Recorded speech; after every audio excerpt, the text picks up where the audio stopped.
Hello guys, সবাই কেমন আছো? আশা করি খুব ভালো আছো। আজ তোমাদের সামনে নিয়ে এসেছি নতুন রেসিপি, আলুর পরোটা। আটা নিলাম, নুন নিলাম, ভালো করে মিশিয়ে নিলাম, দিয়ে এবার তেল দিলাম ময়ন, দিয়ে জলটা হালকা গরম করে ঢেলে দিচ্ছি, দিয়ে ভালো করে মেখে নিয়ে ময়দা দিলাম, হালকা গরম জলটা দিলাম, ভালো করে মেখে নিচ্ছি, মেখে নিয়ে ঢাকা দিয়ে রেখে দিলাম। আর অন্যদিকে আমরা আলুটা সেদ্ধ করে নিয়েছি। নুন দিলাম, গুঁড়ো লঙ্কা দিলাম, ধনে, জিরে, কাঁচা লঙ্কা, তেল সব দিয়ে ভালো করে মেখে নিচ্ছি।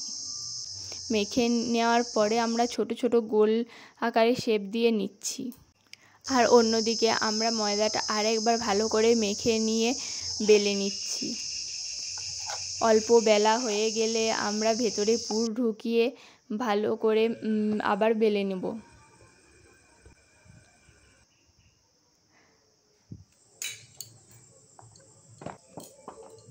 দেখো, আলুর পরোটা খুব একটা পাতলা হবে না, একটু মোটা হবে।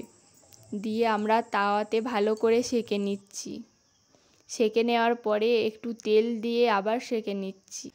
আর যারা আমার ভিডিওটা ইউটিউব থেকে দেখছো তারা সাবস্ক্রাইব করে দিও, আর যারা ফেসবুক থেকে দেখছো তারা ফলো করে দিও। দেখো, তোমাদের সাথে কথা বলতে বলতে আমার হয়ে গেল আলুর পরোটা। কেমন হয়েছে দেখো, তোমরা এইভাবে বাড়িতে বানিয়ে দেখো, খুব সুন্দর খেতে হবে।